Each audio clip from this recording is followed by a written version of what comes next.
I'm a retired police officer from New Jersey.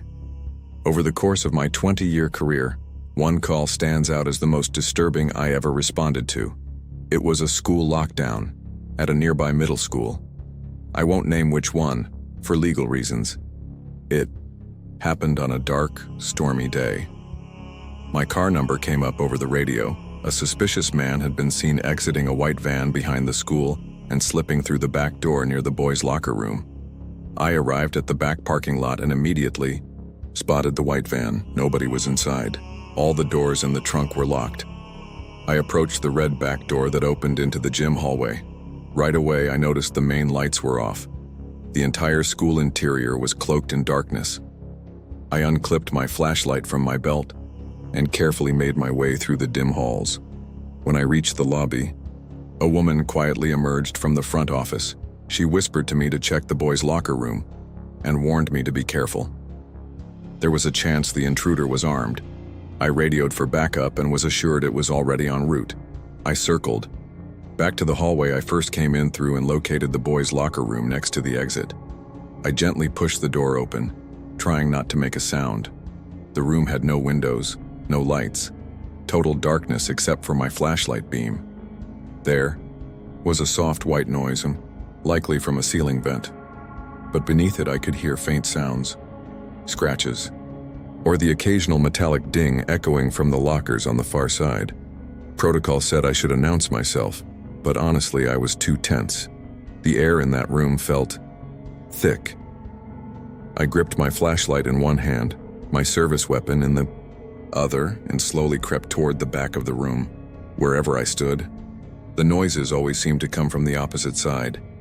I reached the far corner of the room, right by the entrance to the bathroom, when a loud slam, the sound of a locker door slamming shut, came from somewhere nearby.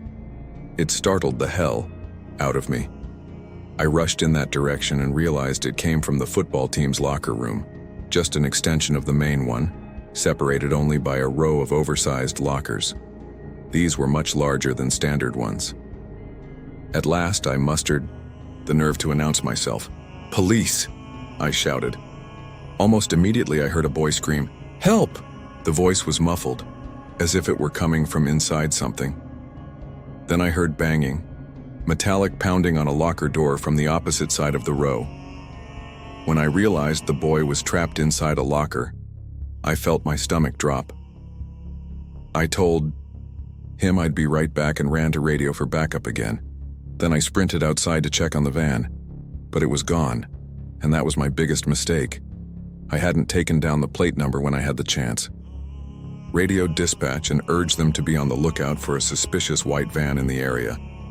Back inside, I instructed school staff at the front office to initiate dismissal and immediately send someone with a key to the locker room. It was later discovered that the man had cornered the 12-year-old in the bathroom, held a knife to his back, and was likely trying to quietly lead him out of the building toward his van. The boy had resisted, and the man had slashed his arm in the struggle. 1 week later, the van was spotted parked at a 7-Eleven. Officers moved in, and the man was arrested after being positively identified. I was staying at a Hampton Inn in New Jersey while visiting Rowan University, a college I was considering attending. Since my family couldn't come with me, I made the trip alone. After finishing the campus tours for the day, I grabbed dinner at a nearby restaurant, then returned to my hotel around 8 p.m. I planned to head back to campus the following morning. About an hour after settling into my room, a strange alarm suddenly went off. At the same time, a bright white light began flashing in the corner of the ceiling. Then a recorded message started playing on a loop.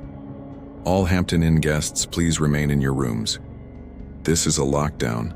I'd never heard of a hotel lockdown before. In fact, I didn't even know hotels had alarm systems like this.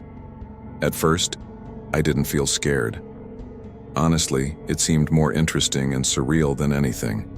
The blaring alarm eventually stopped, but the white light kept pulsing, flashing every few seconds, and the voice message repeated every 20 seconds or so.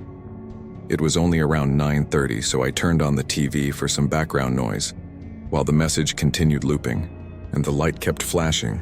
I brushed my teeth and changed clothes. When I was done, I turned off the lights and climbed into bed. I laid there for about 30 minutes watching TV before finally switching it off to try and sleep. But that flashing light, it was relentless. Bright, rhythmic, and impossible to ignore. I was about to call the front desk to ask what the deal was. When the room phone rang, it was someone from the front desk. I expected them to give me an update about the lockdown or tell me when the alarm would end, but instead, the voice on the other end was calm and deeply serious. She told me to stay calm and to walk out of the room immediately.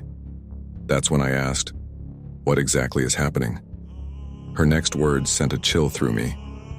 She told me there was someone in the room with me, and I needed to leave now. I dropped the phone, heart pounding, and began scanning the room. I wasn't sure what I expected to find. Part of me didn't believe it. I checked under the bed, empty. I looked in the bathroom, no one there. Then, I turned toward the closet next to the bathroom. It was one of those old-fashioned wooden sliding closets. The door was cracked open just barely, but through that tiny gap, I saw a face, just watching me. At first, my brain couldn't even process what I was looking at. But when the door slid shut, that's when panic fully set in. I bolted out of the room without looking back. When I got to the front desk, the staff showed me security footage taken about an hour earlier. A man, disheveled, suspicious-looking, had been seen wandering the halls. The video showed him stopping at several doors. Then eventually mine. Somehow he had a key card, and he used it to get into my room. That was it. The authorities arrived not long after, and they removed the man in handcuffs. He was short, in his 40s, and as they walked him past me, he locked eyes with me, as if he recognized me instantly. To this day, I don't know how long he was watching me from inside that closet, but it haunts me to think he may have been hiding there the entire time I was in the room. I was 16 at the time, in my junior year of high school. We had 9 periods each day, 5th was lunch, and right after that was my astronomy class. Now, my astronomy class was held in one of the only 2 classrooms located in the school's basement. It was a large high school, 3 floors, and even that wasn't enough to house all the courses. So, they added a couple of rooms below ground. That basement always felt off, creepy even, especially when you were alone down there. It used to be a janitor's storage area, but had been remodeled into something resembling a regular hallway. Still, no intercoms or PA system reached down there, which meant no classes were scheduled in that section during first period when the announcements played. People nicknamed that part of the basement the chamber. Oddly, everyone wanted to have class down there. It was air-conditioned, the courses were usually easier, and there was even a private bathroom nearby. We had a quiz in astronomy that day. I usually finished early. The class came easily too. Once I handed in my paper, I texted my friend JJ, who was in the other basement room, asking him to meet me in the bathroom because I was bored. He replied with a simple, "Okay." I stepped out into the short hallway and entered the bathroom. A few seconds later, JJ walked in. We started messing around, joking and laughing. Then JJ checked his phone and froze. He said someone just texted him that the school was going into a lockdown. We both stared at each other, grinning. Neither of our teachers had seen us slip out, which meant, as far as anyone knew, we were still in class. We figured we'd use the opportunity to sneak upstairs and explore the school. Worst case, we'd say we didn't hear the announcement down in the basement. Seemed foolproof. But as soon as we opened the door to the main floor, we both paused. All the hallway lights were off. Total darkness, except for a sliver of light pouring in through the main entrance windows. That's when we realized something was actually happening. Usually during lockdowns, the lights stayed on. This wasn't standard protocol. JJ stepped into the hallway, and I followed close behind.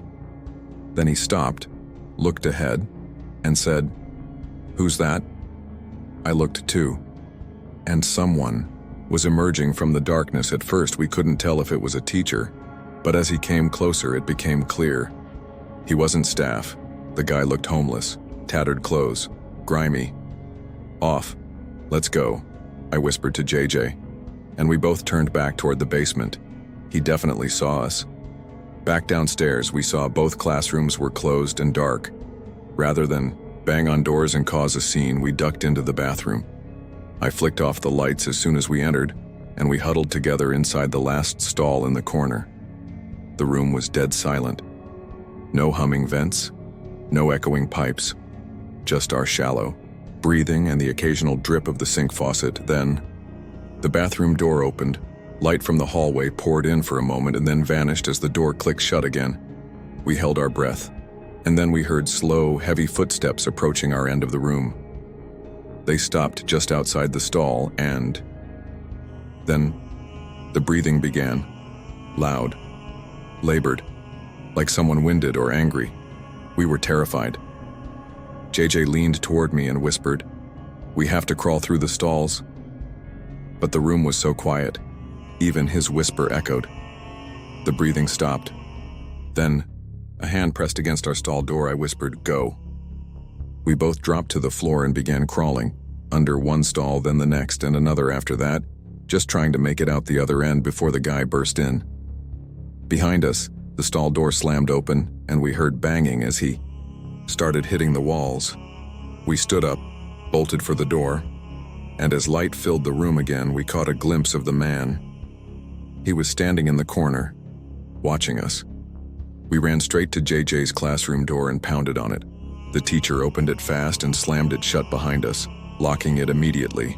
JJ blurted everything out while the teacher listened, wide-eyed. He said he thought he saw the outline of a gun in the man's pocket. That part shocked me. I hadn't seen a gun, but I went along with it. Usually, if two students burst into class like that, people would laugh or roll their eyes. But not this time. The kids in the room looked scared, like they already knew something wasn't right. Then came the loud bang on the door. Several girls screamed. All three of us, JJ, the teacher, and I, turned to see the man staring at us through the door's small window. He jiggled the doorknob, then banged on it a few more times. Eventually, he turned and walked down the hallway, back toward the stairs. We stayed huddled in that classroom for over an hour, barely speaking. The teacher kept checking on us, asking questions, clearly shaken himself. Eventually, someone from the main office called down. We were told to form a single file line and head upstairs. Police were waiting outside the building. JJ and I did our best to describe the man to the officers and to the dean. One of the cops patted me on the back and told us we did good. Then they let us go home. The incident was never picked up by the news, but the school took it seriously. They installed cameras in every hallway and increased the security budget. To this day, we don't know if they ever caught the guy, but I still believe that man didn't follow us into the bathroom to scare us. He went in there with the intent to kill us. You just heard 3 true horror stories that unfolded in places we all thought were safe. If this video left you speechless, imagine living it. Let us know in the comments which story shook you the most. And if you want more terrifying tales, caught on camera or whispered through rumor, make sure to like, subscribe, and hit that bell because next time the horror might come closer than you think. This is Horror Stories.